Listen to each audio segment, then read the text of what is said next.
cher, vous voilà enfin rentré. Oui, Marie-Madeleine. Excusez-moi, j'ai pris mon temps pour aller chercher cette succulente baguette de pain frais. Quelles sont les nouvelles?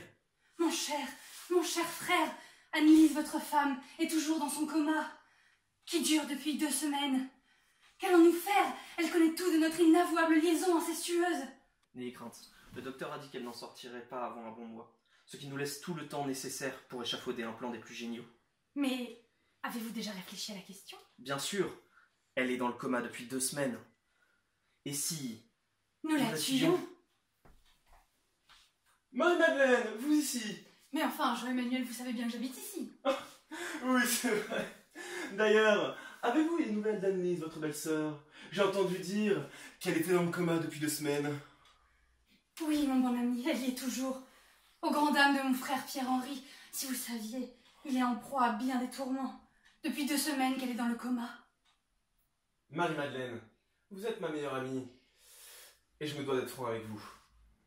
Nous nous connaissons depuis bien des années et vous m'avez toujours été de bons conseils. Mais qu'y a-t-il, Jean-Emmanuel, qui puisse vous mettre dans un tel désarroi? Je dois vous avouer que si je n'ai jamais tenté quelque chose avec vous, c'est que je suis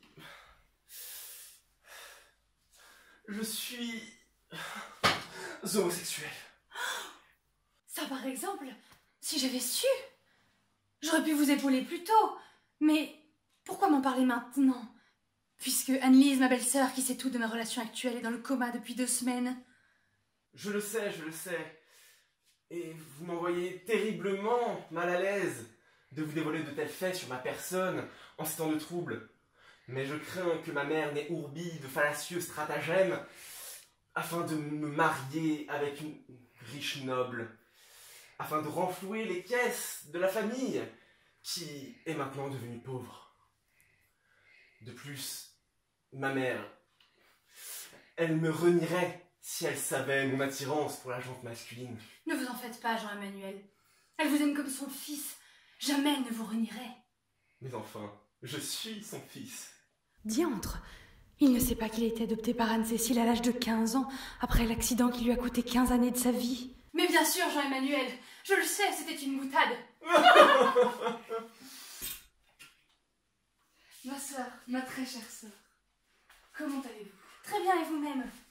Oh, j'ai appris que notre belle-sœur était bien mal lotie ces temps-ci. Oui, en effet. Elle est dans le coma depuis 2 semaines.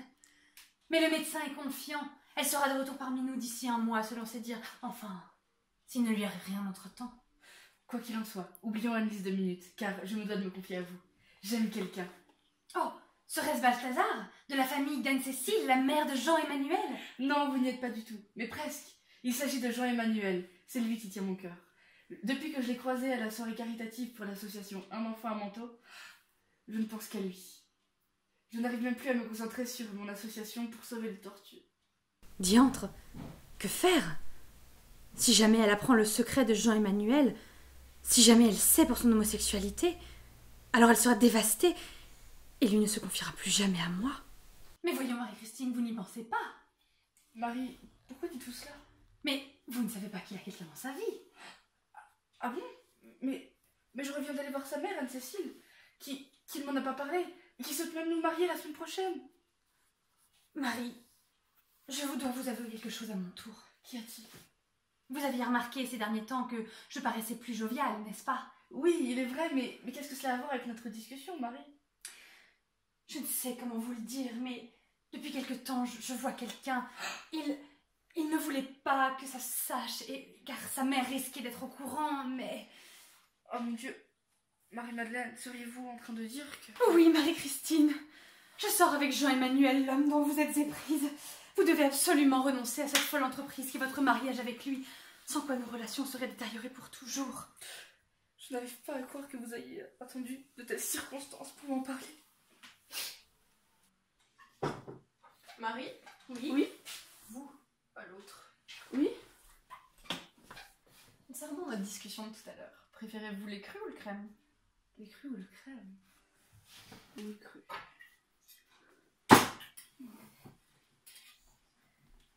Jean-Emmanuel, vous voilà enfin. Je vous ai cherché toute l'après-midi. Oui, j'étais inquiet pour Annelise. Je ne sais pas si vous le savez, mais elle est dans le coma depuis 2 semaines. le médecin pour savoir sur pied d'ici un mois. Vous saviez?